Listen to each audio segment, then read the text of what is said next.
শীঘ্ৰে ন্যায় লাভ কৰিব অসমৰ ৰজাই।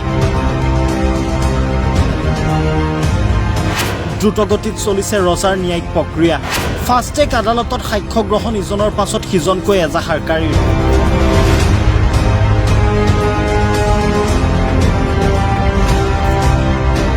ৰজাৰ ন্যায়ৰ সাক্ষী দিবলৈ দূৰ দূৰণিৰ পৰা আহিছে সাক্ষী।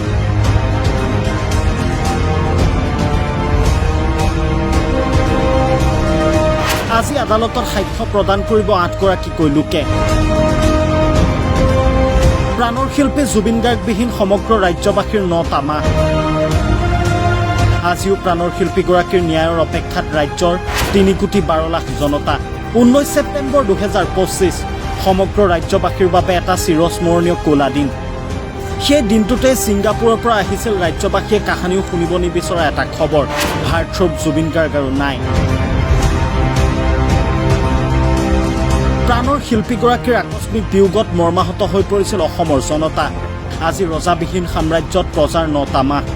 আজিও কাৰাগাৰৰ অন্ধকোঠৰীত আবদ্ধ জুবিন গাৰ্গ কাণ্ডৰ 7 গৰাকীকৈ অভিযুক্ত ক্ৰমে শ্যামকানু মহন্ত, সিদ্ধাৰ্থ শৰ্মা, শেখৰজ্যোতি গোস্বামী, অমৃতপ্ৰভা মহন্ত, সন্দীপন গাৰ্গ, নন্দেশ্বৰ বৰা আৰু পৰেশ বৈশ্য। উল্লেখ কৰাৰ প্ৰয়োজন যে ইতিমধ্যে ঘটনাৰ 4 গৰাকীকৈ মূল অভিযুক্ত ক্ৰমে শ্যামকানু মহন্ত, সিদ্ধাৰ্থ শৰ্মা, শেখৰজ্যোতি গোস্বামী, অমৃতপ্ৰভা মহন্তৰ বিৰুদ্ধে ৰুজু কৰা হৈছে হত্যাৰ গোচৰ। ইফালে ফাষ্টেগ আদালতৰ লগতে উচ্চতম ন্যায়ালয়ত জামিন আবেদন কৰি ভাগৰি পৰিছে সিদ্ধাৰ্থ শৰ্মা আৰু শ্যামকানু মহন্ত। উল্লেখনীয় যে আজি ফাষ্টেগ আদালতত 5ম দিনৰ বাবে সাক্ষ্য গ্ৰহণ অনুষ্ঠিত হৈছে।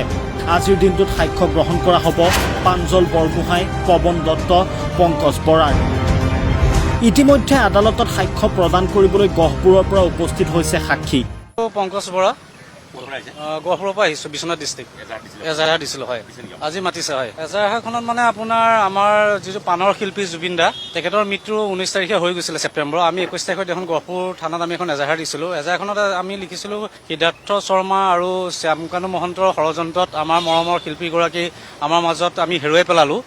সেইকাৰণে আমাৰ এটা উচিত তদন্তৰ কাৰণে আমি এখন এজাহাৰ দিছিলোঁ। গতিকে আমি ন্যায়ালয়ৰ ওচৰত আশা কৰিম, আজি আমাৰ সাক্ষীৰ কাৰণে আমাক মাতিছে, গতিকে আমি আশা কৰিম যে আমাৰ প্ৰাণৰ শিল্পীক কেনেকৈ আমি ন্যায় প্ৰদান কৰিব পাৰোঁ, তাৰ বাবে আমি যিমানখিনি যি কৰিবলগীয়া আছে আমি কৰিম ভিতৰত।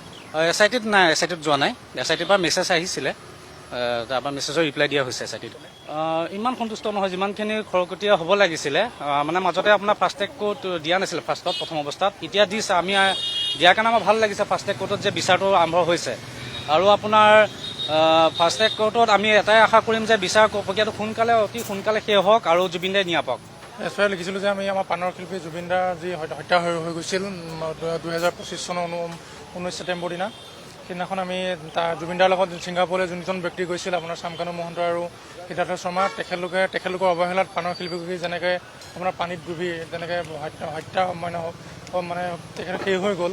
সেই হত্যাকাণ্ডৰ লগত এই দুজন ব্যক্তিৰ মানে জড়িত আছিল, আৰু সেই জড়িত হোৱা ব্যক্তিজনৰ ওপৰত আমি গহপুৰ থানাত এখন এজাহাৰ দিছিলোঁ। আৰু আমাৰ মেইন কথাটো হ'ল, মূল দাবী হ'ল এই দুজন ব্যক্তি সোনকালে মানে ফাঁচি হ'ব লাগে আৰু জুবিন দাৰ ন্যায় প্ৰক্ৰিয়া সোনকালে শেষ হ'ব লাগে।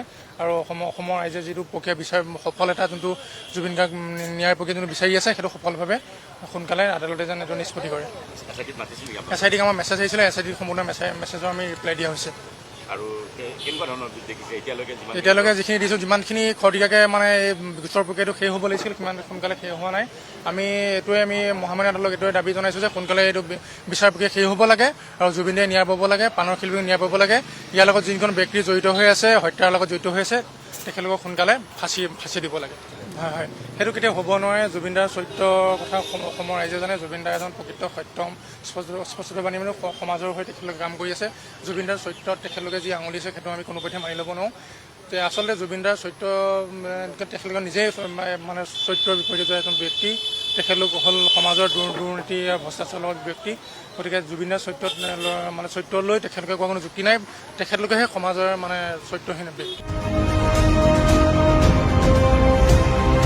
এতিয়া প্ৰশ্ন হয়, কেতিয়া ন্যায় লাভ কৰিব অসমবাসী, ৰাইজ তথা জুবিন গাৰ্গৰ পৰিয়ালে, আৰু কিমান দিন কৰিব লাগিব অপেক্ষা? জামিন লাভ কৰিব নেকি 5 গৰাকীকৈ অভিযুক্তই? সেয়া সময়ত হ'ব লক্ষণীয়। News desk, rising north east.